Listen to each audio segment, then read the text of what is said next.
Well, hello everyone, and thank you for joining us today for this masterclass. I'm so excited to share this with you. It's been a while since I was live here on LinkedIn, Facebook, and YouTube. And if you are joining live, please leave a comment, put your name in the comments, put actually the location you are joining on in the comments. And also there will be some resources that I'm going to mention during this masterclass that if you want a copy of that, you could either drop a comment in the drop a line in the comments, just write their guide, I want the guide, Florin, or DM me directly. If you don't want your name to show up in the comments, just DM me and I'm going to share with you a copy of that of those resources, because we created some application guides and there will be a participant guide for this class. But LinkedIn would not allow us to share links, and most of the platforms that we're streaming on, they don't allow us to share links during the live, so you can't download that directly. But you can get a copy of that. We can DM you if you drop a comment. Okay, so I think we should probably get started, right? Without further ado, let's get started. Okay.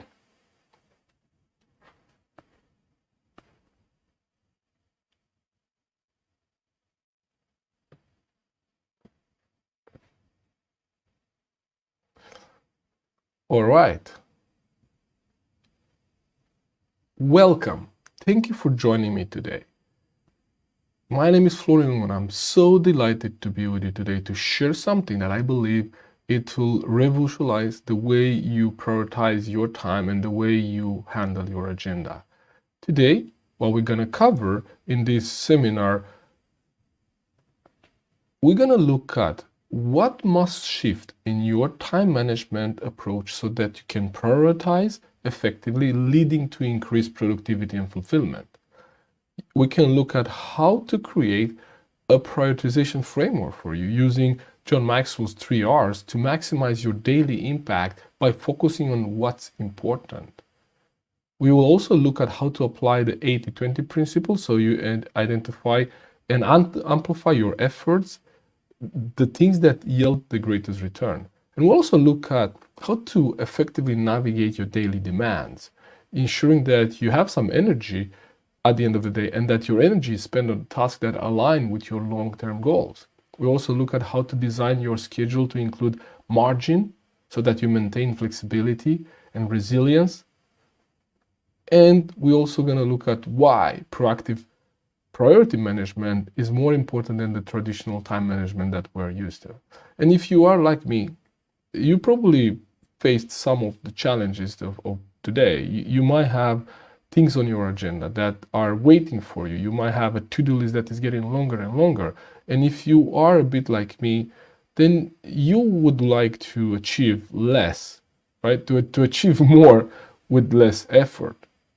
Wouldn't that be nice? If you are like me, you probably want that.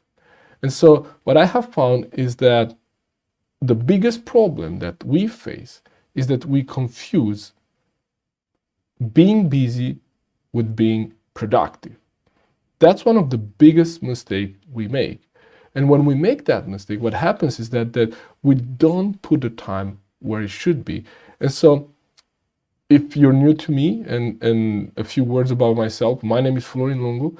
I'm an executive director with the Maxwell leadership, and I'm the owner of Become Best Version that you see behind me here. And I specialize in helping leaders in the tech and engineering sector in increasing their performance and their efficiency and then effectiveness, and of course, up-leveling their leadership. So what I'm going to share with you today, it's not something that I always mastered. I will say I was really bad at time management. There was a time in my life when I thought being busy, it's being productive. And there was a time in my life where I would work all hours of a day. I would even work at night. I will wake up in the morning, before my wife would wake up, and I will put some work in there. I would run 120 kilometers per hour towards probably a wall with no sign of slowing down. I was always in the doing, and that's because I'm wired that way. I'm a doer, right? And I thought if I just do things and push through things, things will get better. But I was wrong, because I was spending time on the wrong activities, but I didn't know it. And maybe you do the same. And today you have a chance to maybe look at your activities and your agenda and maybe see, are there things that maybe you could do differently? Are there things that you could do in a different way? Because here is what I know. Here is a quote that I love by John Maxwell. Here's what he says. When we say that everything is a priority, then nothing is a priority. And so many times we say, well, what about that? It's also a priority. What about that? When do we do this? No, it's a priority. And we put things there on high priority. And we are not able to really get what it is that we want from our time investment. So here are some shifts that I made, and I invite you to make, okay? And I will share with you during this class how to make those shifts. But everything changed for me when I made these shifts.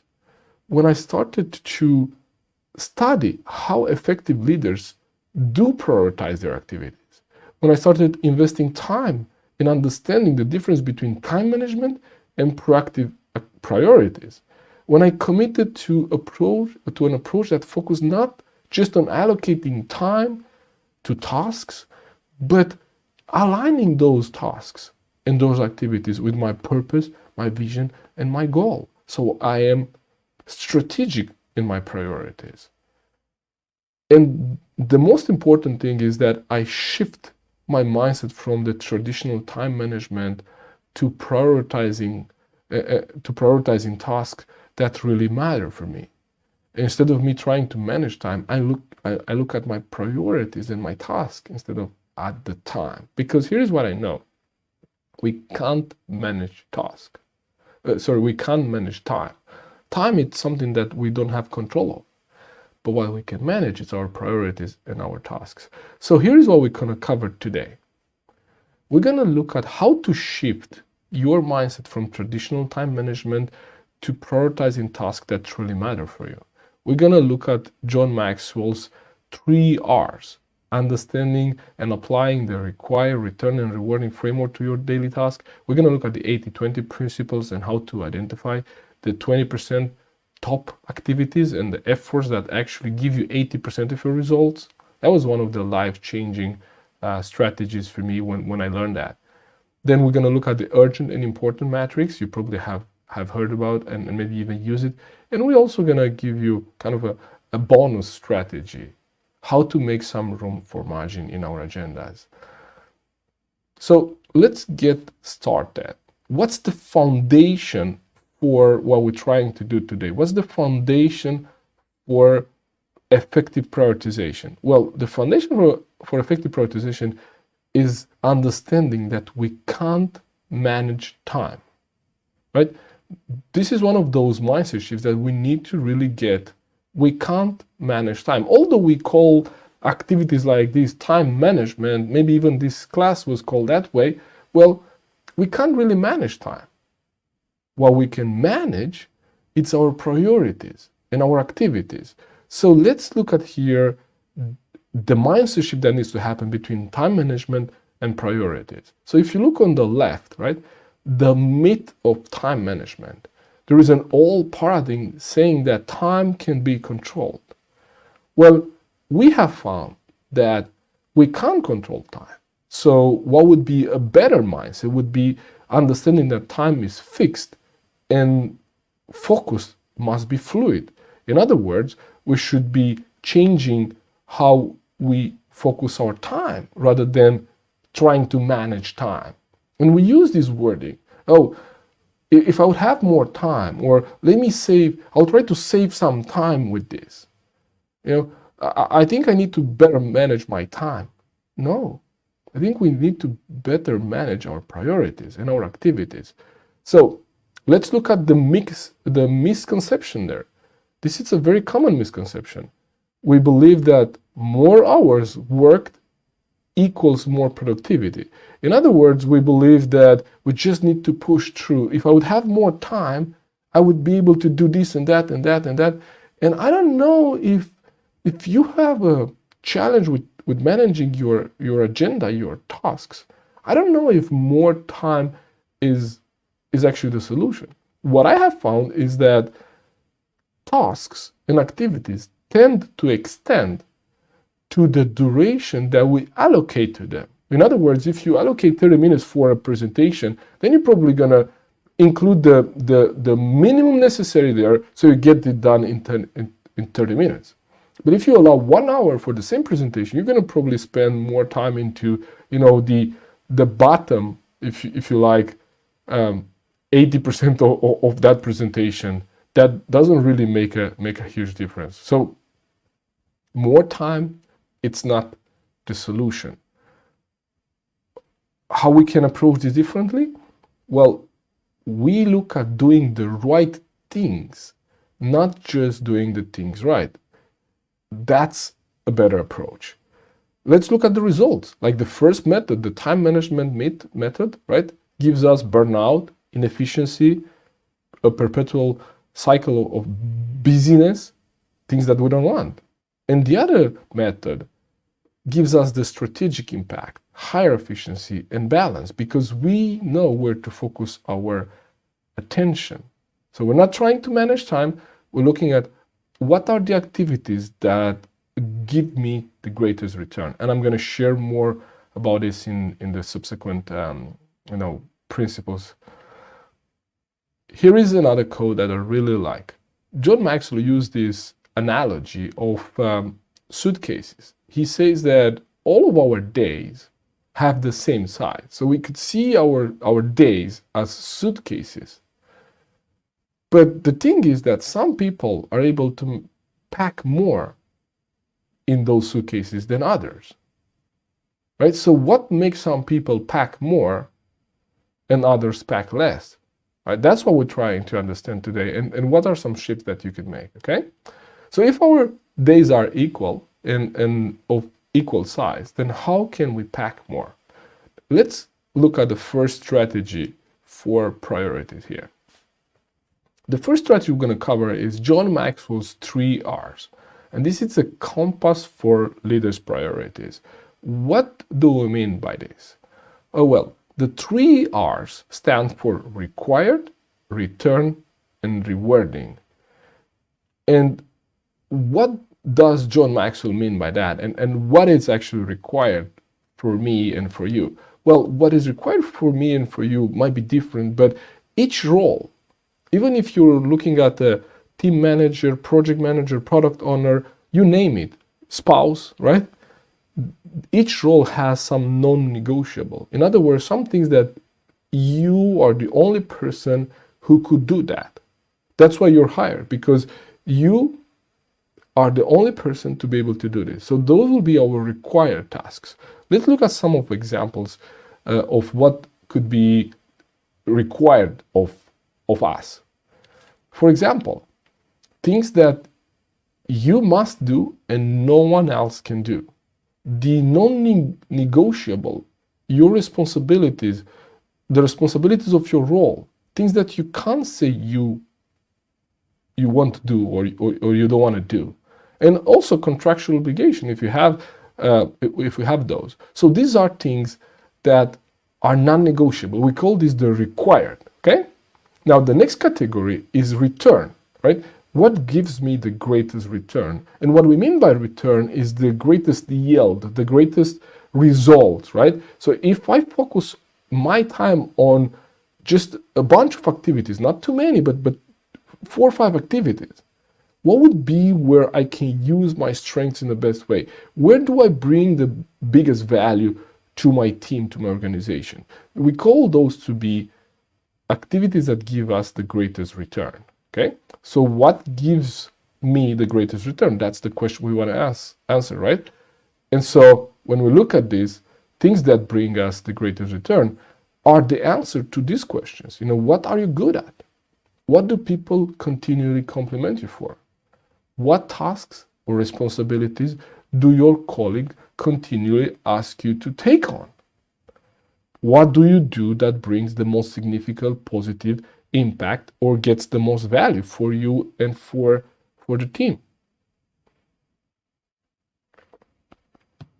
So you see the difference between required and return, right? There are some things that we need to do. Like in my case as a business owner, I need to do the accounting for my company. That's required. I can't escape that, right? And even though I don't need to do it per se, but it's a requirement, right? But this doesn't give me return because I'm not good at it. And then it's also, then you get into the third R, which is rewarding. Is this rewarding for me? No, I'm not feeling rewarded after doing the accounting for my company. So what I'm saying is that there are activities on our agenda that are rewarding for us. So what are those things that make us feel good? You know, what do you like to do so much that you would gladly do it for free? What are the things that you enjoy doing and most energize you? What are some things that you could say, well, I was born for this, right? I could clearly say that I was born for doing what I'm doing right now. So this is definitely one of the rewarding things for me. But do I get to do this all the time? No. I also have some things that are required of me, and also have some things that are giving me return. In other words, that are moving my business forward. So this is the framework: required, return, reward. And here is the key. When you are able to align what's required of you with what gives you the greatest return and with what is rewarding for you, then what you must do and what you do well and what you enjoy doing will be the same thing. And this is the holy grail of happiness, I believe. So if you are in such position where what you must do, what you are good at, and what you get energy from doing are one of and the same thing, there you're very, very lucky. You're probably in the top 0.1% of people in the world. And so what we're trying to do is we're trying to look at where are we actually spending our time in these three categories. And I'm going to share with you an exercise that you could do actually to understand how this works. Okay, so let's look first at an example. Okay, for project managers, what would required, return, rewarding look like for them? So some of the things that would be required tasks would be the following, right?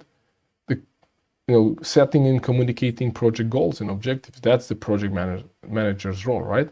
Assigning and delegating tasks to team members, managing project budget and resources, tracking progress and identifying gaps and issues, preparing and delivering status reports, and managing the communication with stakeholders, right? So this sound like, reasonable tasks, right, for project managers, but these are definitely required of them, meaning that they can't delegate or they should not delegate. And this is why they are the project manager, because everything else could be done by someone else. It could be delegated, but these are the non-negotiable, okay? So let's look at the next category here. What are the highest return tasks? These are some examples, right? Identifying new business opportunities. This is a high return, so this will pay off very well on the long term, but might not be something that only the project manager could do, but this gives return, right? Managing and maintaining client relationship. It's not an absolute requirement, but it will be a good idea and it will probably bring results on the long term. Analyzing and reporting project performance metrics, identifying and implementing cost-saving measures, negotiating contracts and agreement, and also identifying and managing risks. So you can see that this also fall into the lap of a project manager, but they are not the non-negotiable. These are when you start to become from an average project manager to a good project manager, when you actually bring this in, because then you're looking at improving and you look at it long term. So you're planning, right, for things. And this will give you return on the long term. So let's look at some of the things that could be rewarding for someone which is a project manager. So we're looking at facilitating team building activities, right? You want to build your project team, providing coaching and mentoring to your team members, encouraging and fostering innovation and creativity within the team, identifying and implementing process improvement, building and maintaining positive relationships with team members and stakeholders, and participating in professional activities.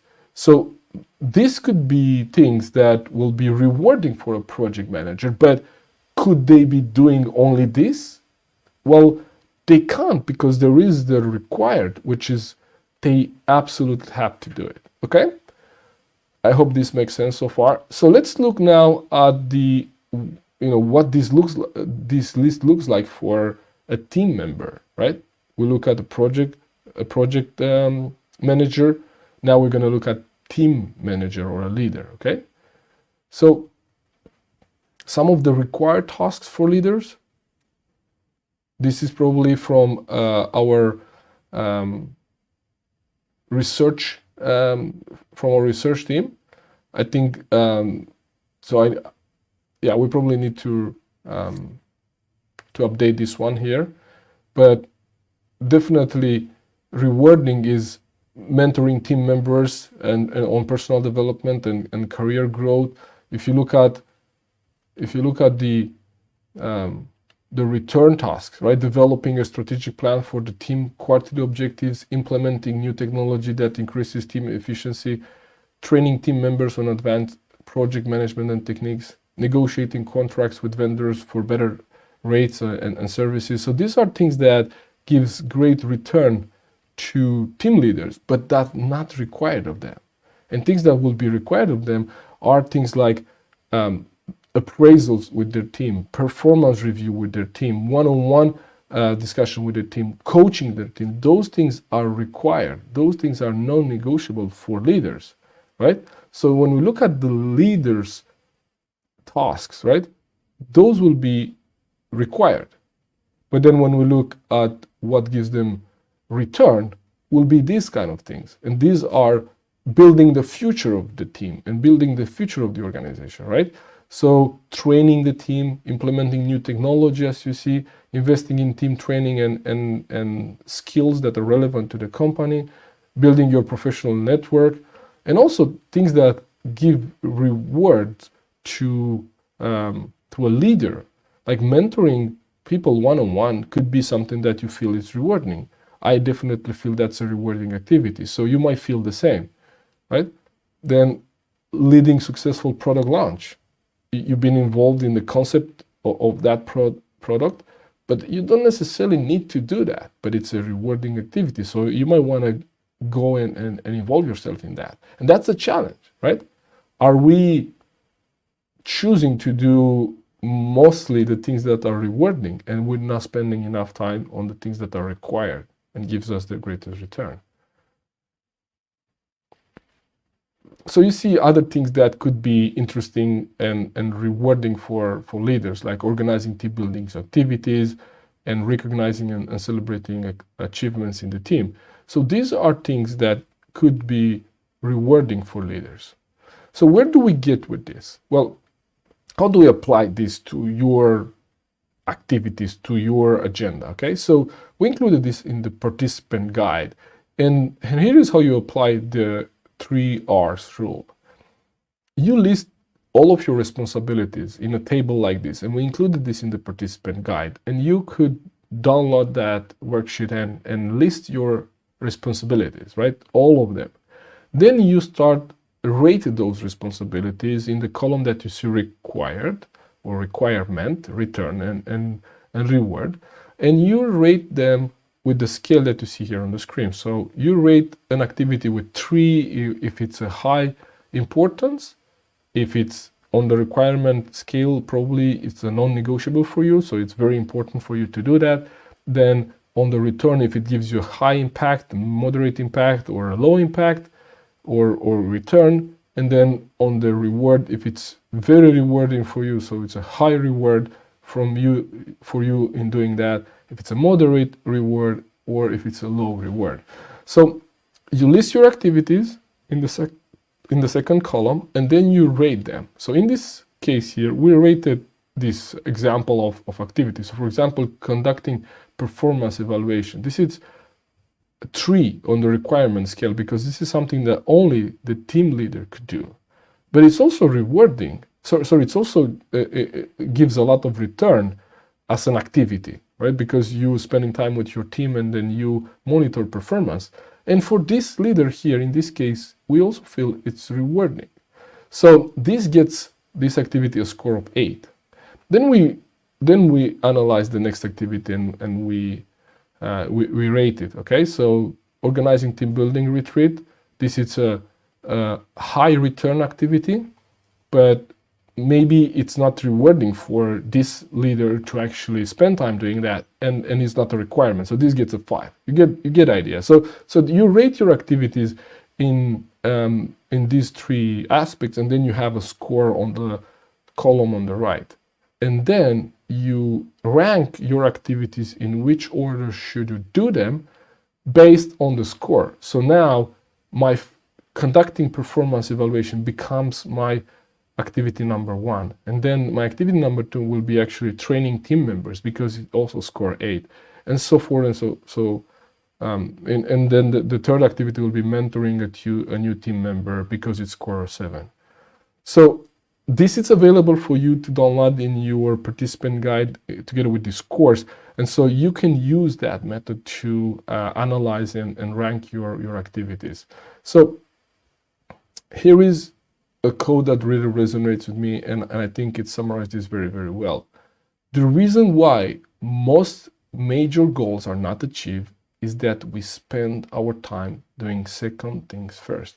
And I truly believe that. That's why applying the 3 R's allow us to see where should we spend our time, what are the first things, and then stay on the first things until they are done, and then we move to the second things. So here are some reflective questions for you, okay?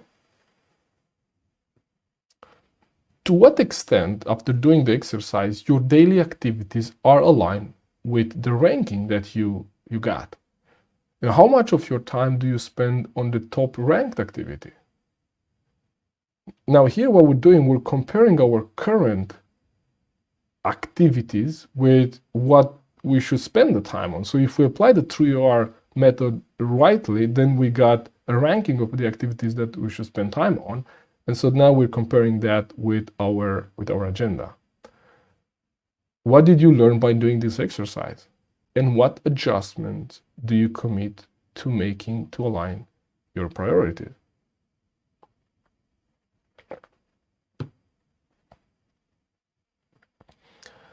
If you do the exercise, drop some thoughts in the comments. So I would love to read those and hear about what did you find out by doing this exercise, okay? So now let's go to the second strategy. We're gonna speed up a little bit here. So the second strategy here is the 80-20 principle. And this helps us maximizing the impact with a minimal effort. This is actually what we're excited about. I'm really excited about this. And this is a life-changing principle for me because I didn't really understood that some activities on my agenda have a disproportionate impact on the results.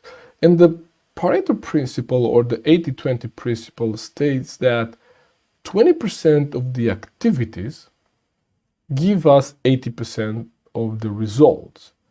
And this applies in every single area of our life. And if we apply this, for example, to business, well, 20% of our customers will generate 80% of the company revenue.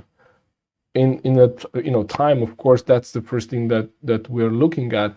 20% of our time produces 80% of our results. In economics, top 20 of industry or products generate 80% of one country's export. In sales, the top 20 of salespeople generate 80% of the company's sales. In productivity, the top 20 habits generate 80% of the results. In marketing, top 20 campaigns generate 80% of the sales. In investing, top 20 of the investment generates 80% of the returns, and so on and so forth. And you can even apply it to your life, like 80% of our time, we wear 20% of our clothing, or 80% of our time, we actually eat and tend to eat 20% of our kind of diet, right? So this applies to every single area of our life. And so why is this important for you as a leader? It pays to identify what are those activities that are giving us a disproportionate return. And when you look at how that looks like, so you see here on the first graph, like the bottom 20% of those activities, or the black quadrant there, gives us the 80% of the results. And the rest of 80% of the activities only give us 20%, only give us the remaining of those results. So how do we apply this to our leadership? We have to understand that we believe, or the misconception is that there is a linear relationship between activities and results. In other words, that if we have 10 activities on our agenda, then if I do number 1, then I get 10% of what I was supposed to do. I get it done. If I do number 2, so then I get 10% more. So if I have 10 activities on my agenda and I do 5 of them, then I have done 50% of my what I was supposed to do, and so that gives me 50% of my return. And that's not true, because the dependency is not linear. If you look there on the right, you're going to see that the 80-20 rule says that this is this parabolic relationship where there is 20% of effort gives us 80% of the result. So it might be that I only need to do 2 of my 10 activities, so I achieve already 80% of what I was supposed to achieve that day or that hour. So what are those 20% of activities that give us the greatest return? That's what we're trying to identify here. Okay? So here is how it goes. You have this in your participant guide, but you can do it on a piece of paper here. So on a piece of paper, or a digital document if you like Excel or something like that, list all your tasks that need to be completed, and then identify what are those tasks that, if you only do those, right, that are responsible of 80% of your results. And then circle those tasks and make sure that you prioritize those and you do those first. How that could look like is, I'm going to give you a list of activities that we can work with, but how that could look like in a day. Think about what are those kind of things on your to-do list. And for example, for a leader, if a leader does only one thing in a day, and that is spends 1 hour with one of his or her team members, you could say arguably that that person has achieved at least 50% of what was supposed to be achieved that day. And if maybe the second task is to create a development plan for another team member, and if he has not or she has not done anything else than just these 2 tasks, this will probably give the leader 80% of what he or she was supposed to achieve that day, because that's also fitting in the required and return. These are things that are required of the person and also give the person return on that time investment. So while these methods could be or are presented individually and independently, they could be used together. They could be stacked one on each other. So you could actually use the 80-20 principle and then apply the 3R on your top 20, or you could use the 3R and then apply your 80-20 on that list, and you could stack these together. But one of the things that I know, because I work with leaders a lot and I coach them one-on-one, is they want to know, Florian, okay, so how is this applying to my team? And here is how does this apply to a leader, and how do you know who are the top 20% of your people? Before we go to that code, look at here. How can we identify the top 20% of the people on our team that we need to spend time with? Here's what John Maxwell says. He says that for anyone like us, for anyone who leads, the question is not, will my calendar be full? Because that's always going to be the case. The question is, who and what will fill my calendar? Let that sink in for a moment here. So the question is not if I'm going to be busy. I know I'm going to be busy. The question is, who and what will make me busy or will fill my calendar? And so now here we're looking at who. Who are the people that will fill our calendars? And here's what I know. 20% of your people will require 80% of your time. 20% of your people will give you 80% of the results of the team. Now that's on average, right? So if you have a team of 10, then you probably have 2 high performance that kind of,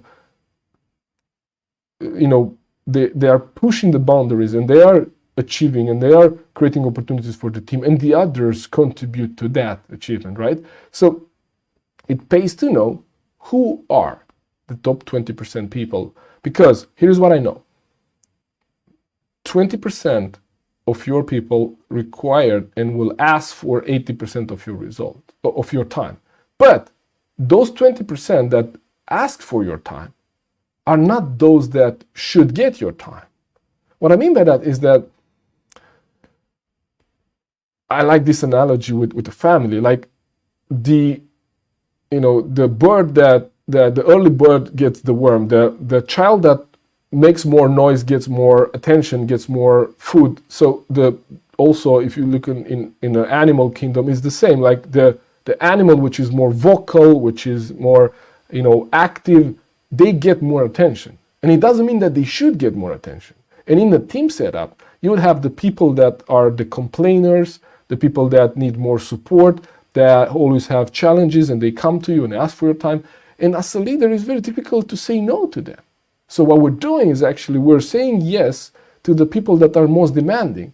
And the challenge is that the most demanding people are not those that bring us the results.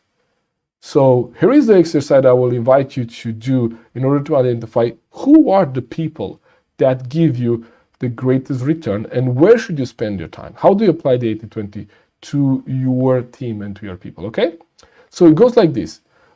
This table, again, it's available for download in your participant guide. So list the people on your team or on your project team, for example, if you are a project leader, on your cross-functional team, if that's what you want to apply this matrix to. And then ask yourself, right? In the middle columns, we want to rate people with A, B, or C. So here's the question. You see there at the top. If this person is leaving the team or starts working against me, A, it has a huge impact on our effectiveness and maybe stop our progress completely. B, would negatively affect our progress, but not altogether. And C, might not affect our efficiency negatively at all, and in fact, might even help us progress faster. So what we're trying to do here, we're trying to assess a person's impact in the team results effectiveness if they leave or they start working against us, meaning that they take a different position and they do not collaborate on a project or something that we want to get done. So we rate our people with A, B, C, and then we rank all our A's, right? So then now you use more or less your experience in working with people and then rank all of your A's.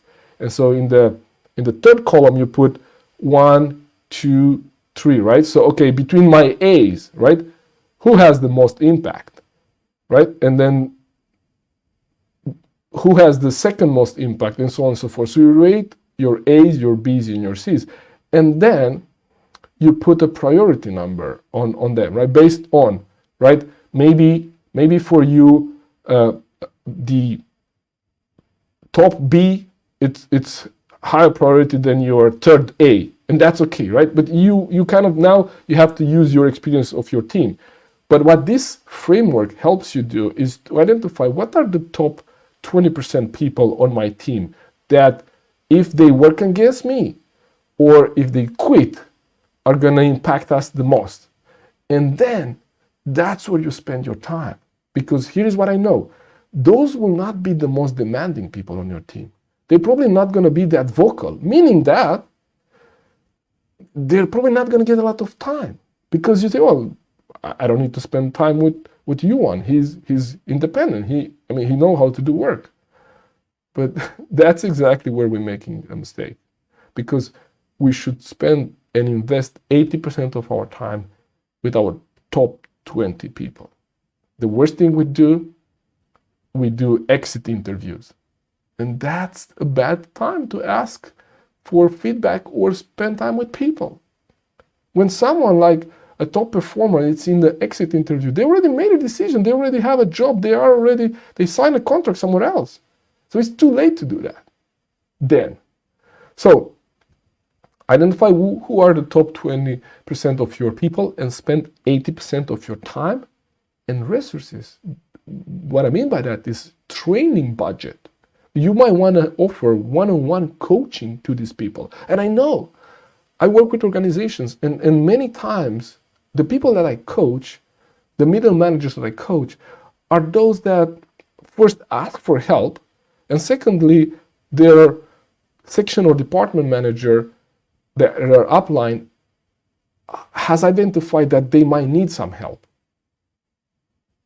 Well, that's a great investment first of all, but might not be the best investment, because what I will suggest, and I always do that, let's invest in the people with the highest potential and people that can actually give you the greatest return as a team and take you where you want to go, okay? So some reflective questions for you on this method, on the 80-20. Now that you have your top 20% talent list, think about ways you can add value to them and develop them. How could you invest 80% of your time in the top 20% of your people? How could you add value to them and help them develop? And also, if you mark someone with a C, try to find a better place for that person on the team, something that might be better suited for their strengths, or maybe even outside the team if there is not such a place on the team. So take some time, reflect on these questions, and let me know what you have found. I know this is a sensitive matter, so maybe you just want to DM me and we can have a chat about that. I can help you go through this. Drop me a line, florin@florinlungu.com. That's my email address. Just drop me a line there.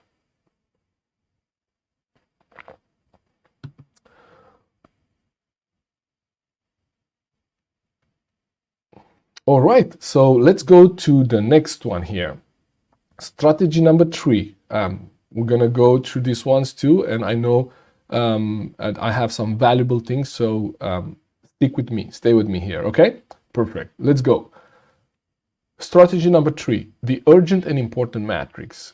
How do we navigate the daily demands? That's more practical, right? So the other two are much more strategic, and you can apply them to your people and your agenda and your activities. But this is how do we rank, what comes towards us, what it's thrown at us.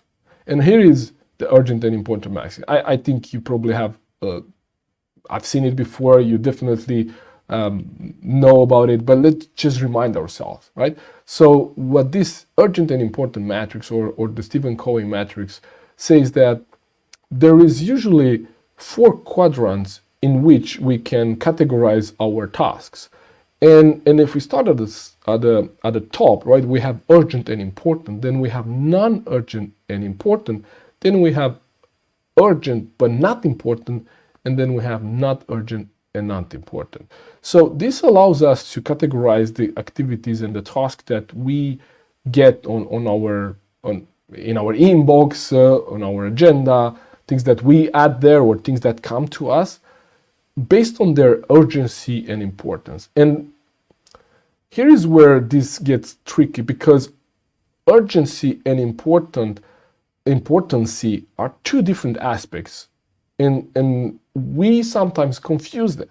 We believe that if something is urgent, then it must be important, and that's true. But it could be important for someone else. Like, think about someone on your team, maybe one of your newest team members, and they got stuck into a procedure, they don't get an answer, and something doesn't work exactly as it is in that process that they're using. And for them, they need urgent help. They think they are stuck, and they will come to you.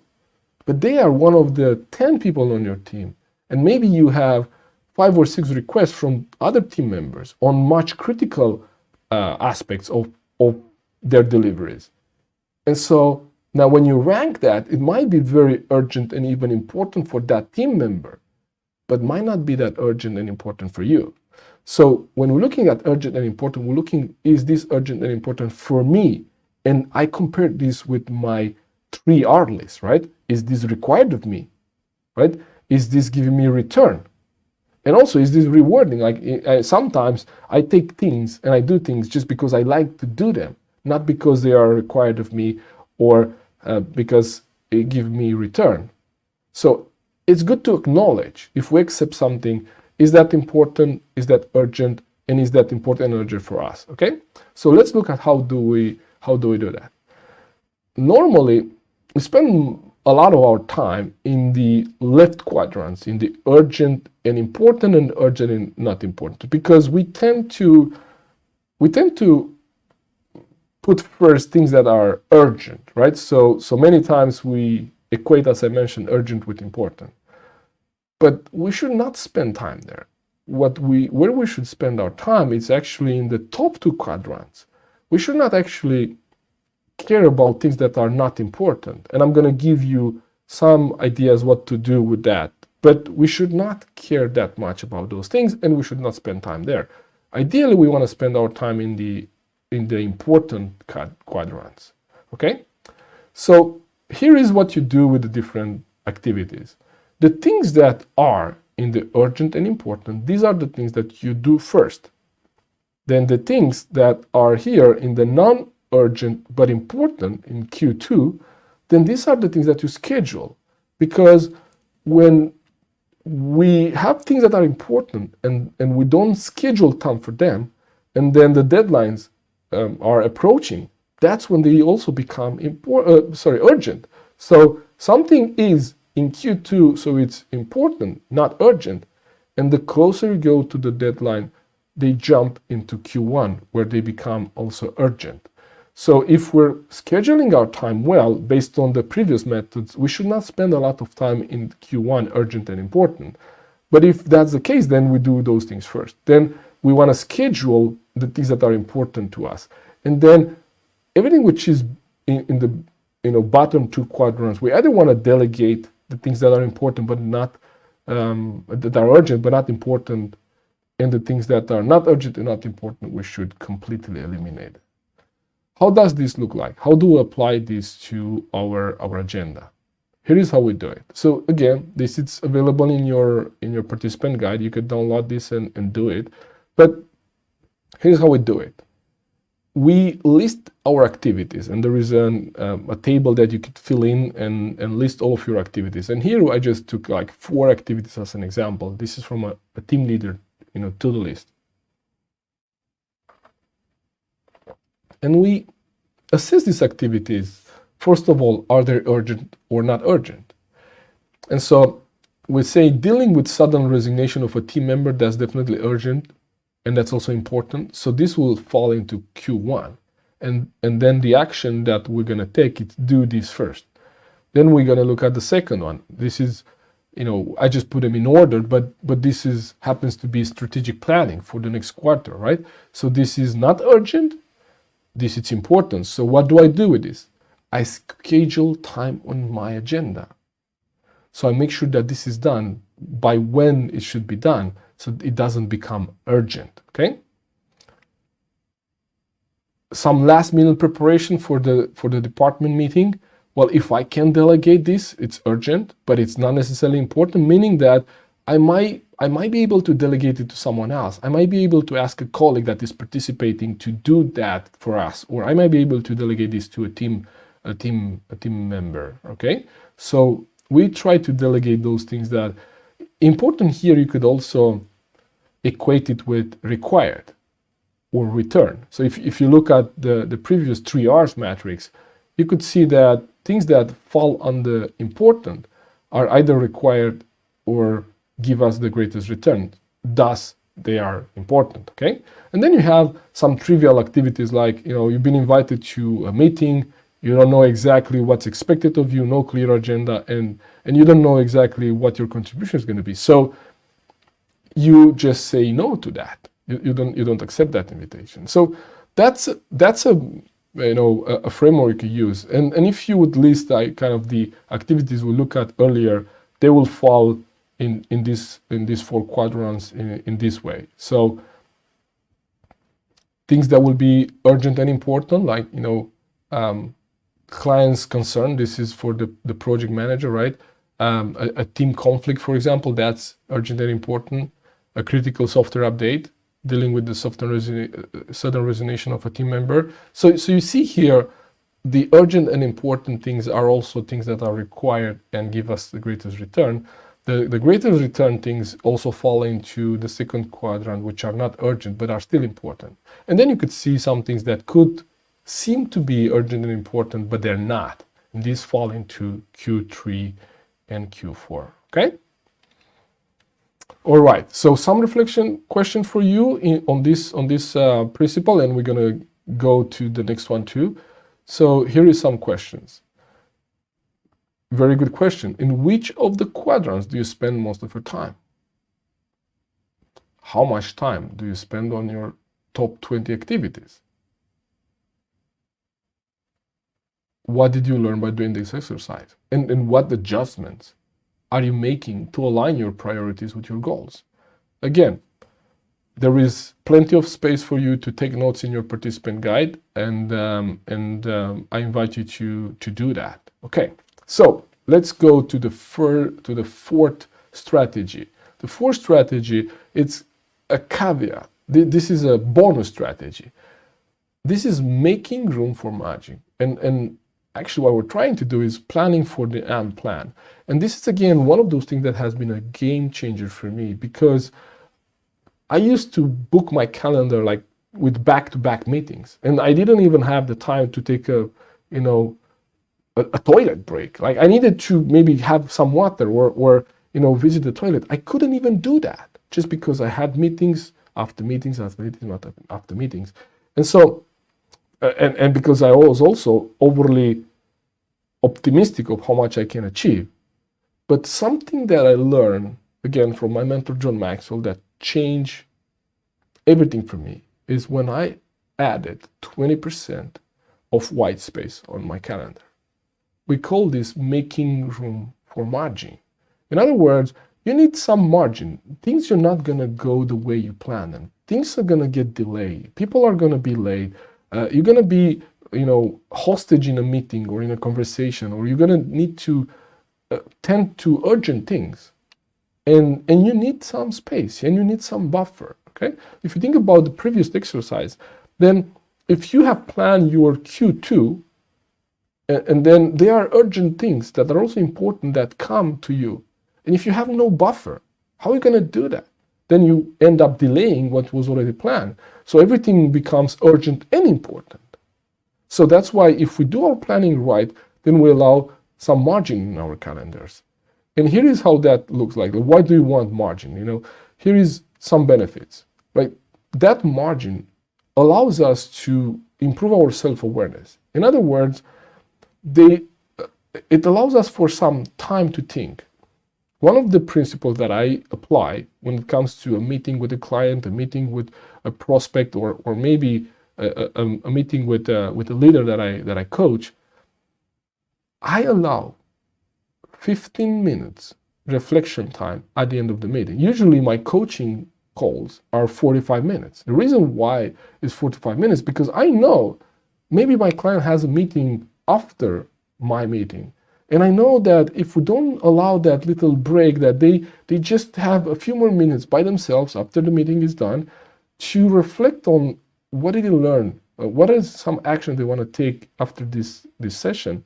Unless we allow that, we plan it in our scheduling, they're not going to do it. They're not going to do it. And I know how important that reflection is. So some people say that we should spend equal amount of time in reflection as we spend in the meeting. So in other words, if you had a 1 hour meeting with a client, then you should spend 1 hour on reflecting on that meeting. And if we don't have the margin in our calendar, we can't do that. So be strategic and add some margin on your calendars. It gives, as I said, this thinking time that we need. And also, it allows us to have a biological break and have some time to just take some fresh air or have a glass of water, and that allows us to have a little bit of disconnecting time between two tasks and two meetings. So my goal is to have 20% margin on my calendar. And how do you do this? Like, this is two ways you could do that. Number one, you should continually eliminate and evaluate what you have on your calendar, right? So you should, I have my Monday morning between 8:30 and 10. I don't do anything else. That's a recurring meeting in my calendar. It's called Plan My Week. I don't take any calls. I don't do anything. And rather than just planning my week, and I'm looking like, what are some things that I said yes to? Because maybe 2 weeks ago, or 3 weeks ago, or a month ago, when I say yes to that thing, it sounded good. It was a good idea. But now, when I look at my week, is that still something that I should be doing? And so continuously evaluate and eliminate things that you already said yes to, or things that you put on your agenda. 2 here. Fight to keep those 20% in your calendar as white space. I'm really a fan of this. It's really helping me. It's really working for me. And the way you could do that, you could create rules in your calendar. For example, if you use a calendar, my meetings, if we have a meeting, is never it's never a 30 minutes meeting. It's a 25. Why? We need that 5 minutes break. I know people have another meeting afterwards. I might have another meeting afterwards. If we have a 1 hour meeting, it's always 50 minutes. It's never 1 hour. I know you can't have a 1 full hour meeting, because I know that there needs to be some buffer. Otherwise, you'll be late to the next meeting if you have back-to-back meetings. So my meetings are 50 minutes, are 25 minutes. Then I have a category on my calendar. So you can use colors and categories in your Outlook if you use or add a calendar. And that I can't use white because the calendar is white, but I probably could change the background. I use gray. So I have a category which is gray colored, and I call that white space or buffer. I have 2 categories. One is white space, the other one is buffer. And I make sure that I add buffer and white space, especially when I share my calendars with my clients and they could book me whenever I'm available. So I make sure that I put some buffer and some white space on my calendar so I don't get too busy, okay? And the other thing you could do, it's also, you could block times and days of your calendar where you might not be available for your team or for a client.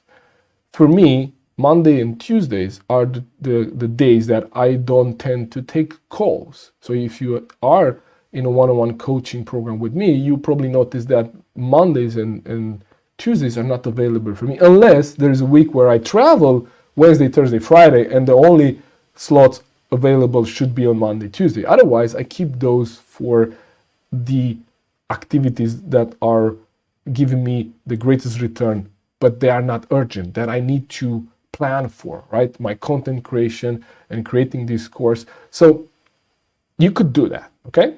You could block time. But the rule is 20% white space on your calendar. Okay, some reflective questions on this one. Think about that. when was the last time you did a thorough evaluation of your agenda? I do it every week on Monday morning. How could you put 20% white space on your agenda? Could you use some of the methods that I shared? Could you block certain days or slots for you? Could you optimize your time allocation? As I mentioned, maybe not allocate 1 hour or 30 minutes meetings, allocate 25 minutes or 50 minutes meetings. So again, apply these principles and let me know in the comments what do you learn and what do you find out, okay? So these were the 4 strategies I want to share with you. And so let's recap a little bit, what did we learn today, okay?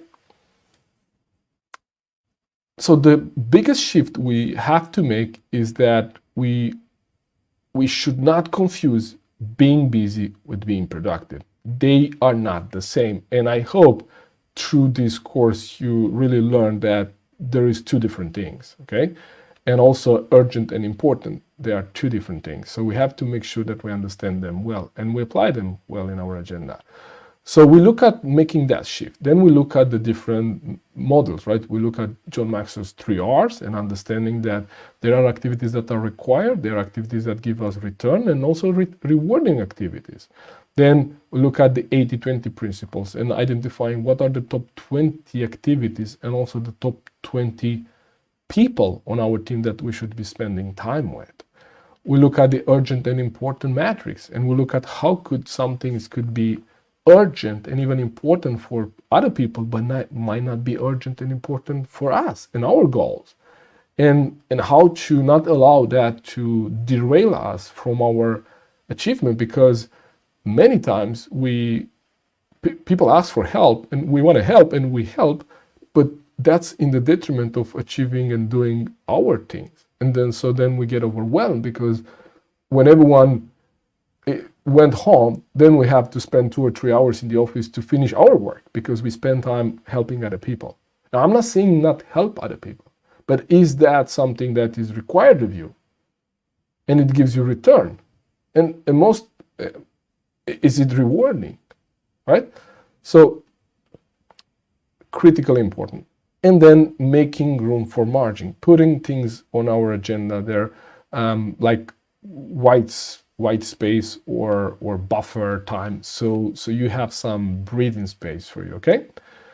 We look at the difference between time management and priority management, and that one cannot be controlled, but that we can choose how do we spend that time. We have the same amount of time, and how the results could be different if we apply this knowledge now.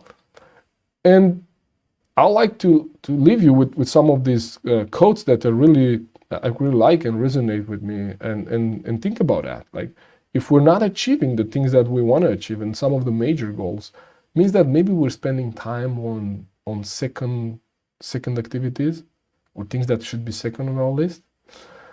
And if we are leaders, and if you are like me and you work with people, then the question for you is not if your agenda will be full, but what and who would fill your agenda, because for sure you're going to be busy.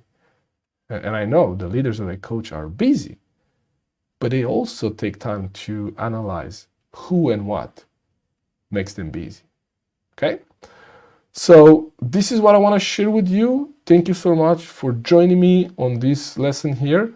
I hope it added value to you. And if you have any questions, feel free to reach out, florin@florinlungo.com, and I'll be more than happy to answer those. And also, if you apply these and you get some results, I would love to hear about those results. So again, hit me on social media or hit me with an email at florin@florinlungo.com.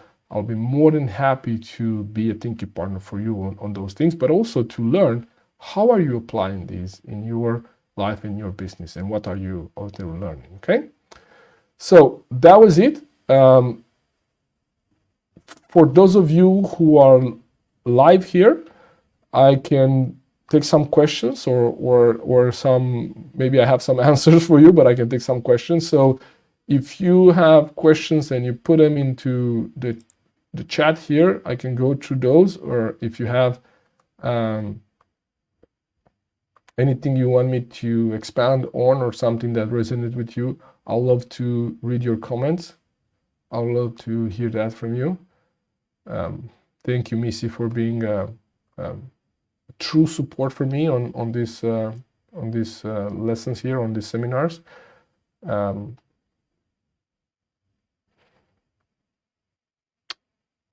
All right. We're gonna give it a couple of more minutes. I know there is a delay between what I see on my dashboard here when it comes to the comments and what you see on the platform that you're watching this on.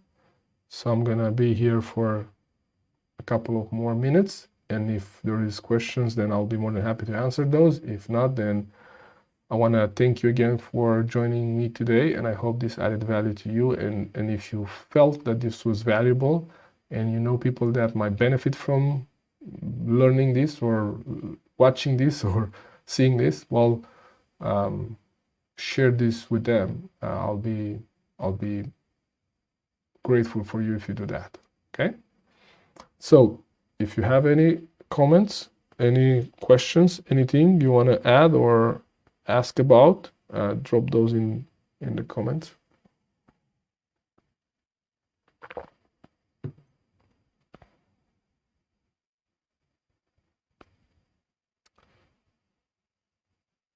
And I mentioned a participant guide on this class because this is something that's going to be available for my clients too. So we're gonna take this recording and upload it on our learning platform. So they get to download a guide there. But here on these platforms that we're using, on the social media platforms that we're streaming, it's not possible for us to add links. Not at least not when we are live, right? So we might be able to add these links in the comments of the events later, but not right now. So if you are following this and if you want those downloadable, fillable files that we have created for our clients, then either DM me or drop me an email at florin@florinlungu.com, and I'll be more than happy to share those with you. No sign up required. We're just going to share those with you because we want to add value. So I see people are starting to drop, so I don't think we need to spend more time here. I would like to thank you again for joining us today. Thank you, Missy, for being here and managing the chat. So thank you. I hope this added value to you, and I look forward to see you on the next live. All right. Thank you for tuning in. Take care. Bye-bye.